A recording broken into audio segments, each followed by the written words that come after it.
on him! Welcome to Fish North Georgia the Guide.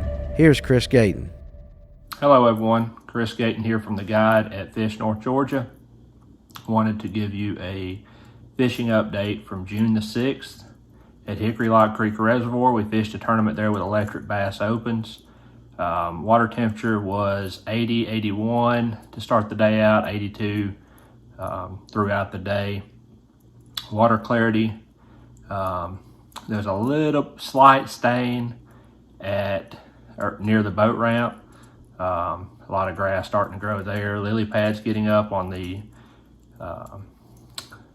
mid-lake or closer to the dam, in the right arm going back towards the culvert. A lot of lily pads starting to pop up.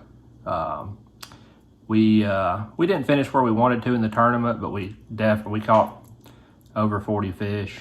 A lot of fish active. We just never got the bite that we were looking for, that bigger bite.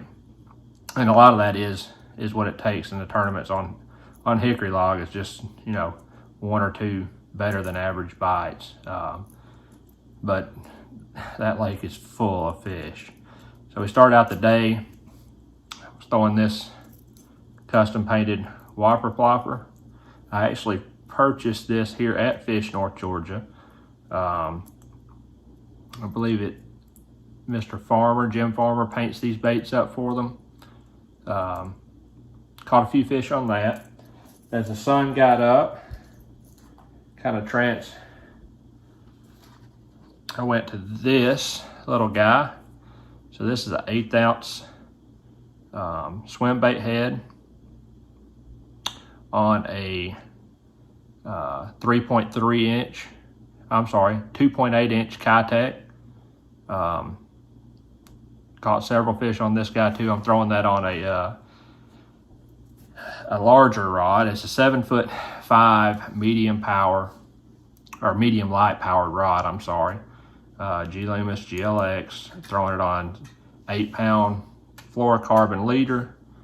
Backing that with 15-pound Power Pro V2 braid.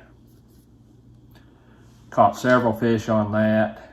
Again, never got the bites we were looking for, but the real, the key for us as far as numbers was, of course, the drop shot. And this is the Meat Getter Junior in Morning Melon 5-inch, made by Softy Lure. I was throwing that on a 6'8" GLX DSR. Again, this is 7-pound fluorocarbon, backed by 10-pound Power Pro V2. And my drop shot leader here, about 20 inches. It's 1/8 ounce teardrop sinker, size 1 drop shot hook here. And as you can see, just holding the line there, that's how your drop shot should look. I'm literally holding the line. The drop shot hook should be standing out away from, see if you all can see that there. Well, if I can get it to be still. Standing out away from the line. Show you really quickly how I rigged that up. So it's weedless. There is a lot of small trees and brush on the banks. We were catching all of our fish really shallow.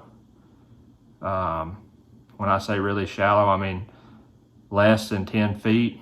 They're all post spawn, of course. They just haven't made it out to that deeper water yet. So I start out by running, let's see. So there's the eye of my hook, or the point of my hook. I run it through about 1/8 of an inch. Pull it down. Sorry, hard to do this on camera. and then I take the end of this hook, push this bait up, and run it back through where it's just about to come through. And you can see how that bait sticks up. One thing with these softy lures, they do float.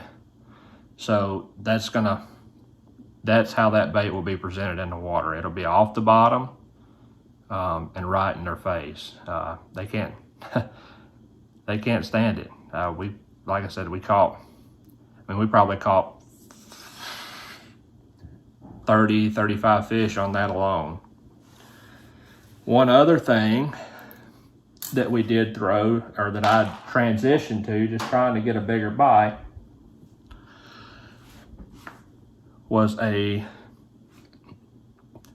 Castleberry Lures jig. It's a skip cast 3/8 jig. Had that paired with a net bait Paca Junior.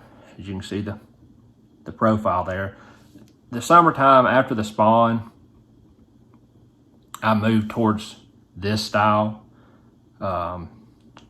trailer rather than the little Gary Yamamoto twin arm trailers. It's just get more action, get more movement, and it's more of a wild movement. It's not a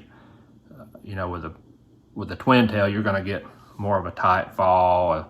This right here, when they come up, they're really flapping and displacing a lot of water, kind of erratic. And that's how I was working it. I was throwing this on a 7'6", 893 medium heavy GLX with 12-pound line. Again, the water clarity was really clear. So I'd change that up to a lighter line. I just feel like I get more bites. A lot of people like throwing a jig on a heavier line. For me, I seem to get more bites on a lighter line, but I'm also using my rod to compensate and my drag to compensate. Another thing is I retie often. That's key. When you're throwing lighter line on a jig, retie often. And I'll go to a heavier line if I'm throwing it in heavy cover. Like I said, most of these fish were on kind of transition banks from the spawn out to deeper water. It wasn't a whole lot down there. Every once in a while you would find a little brush, but caught several fish on that as well. Like I said, it was a great time. Caught over 40 fish. Just never got the key bite we were looking for. Seen a lot of really good fish up shallow. And when I say shallow, there was a lot of big fish still really shallow. 5 foot of water or less. Just couldn't get those fish to eat. We actually moved up at one point on a hump and was throwing out in deeper water. Just something opposite of what I feel like they normally see. Most people are setting off the bank, throwing to the bank. So we moved out a little up on the bank and threw away from the bank, and seen some really good fish up shallow. We never could get them to bite. They're still in that little post-spawn funk. Hopefully that goes away in the next few weeks and those fish get out there and really start feeding again. One thing I will do after the spawn is transition to those bigger baits. So I may go to something like this guy. You can see the profile on that's a lot bigger. This is a 3/4 ounce Castleberry Baits jig, football head. So if you look at those two side by side, bigger profile, bigger bait, you can see this is a Berkeley Power Baits chunk trailer, max scent. This is a smaller net bait trailer, And you can see the difference in those two jigs there. This was just a bigger profile, bigger bait, and those fish tend to feed less. They're not feeding as often, but in my opinion, they're looking for those. I mean, don't get me wrong, they're going to eat smaller baits, but they're looking for those big baits. That's all I have this for today. I be back with you soon to bring you another update from Hollis Q. Latham. Thanks for watching the guide here at Fish North Georgia. Our mission is to build a community of anglers to give you the best and latest information to make your day on the water more successful. Make sure you subscribe to our channel, click the bell so you'll be notified of any future content. Make sure you check us out at fishnorthgeorgia.com, where we carry a large variety of bait manufacturers from here in the North Georgia area. So we appreciate you being part of our community, and we'll see you soon.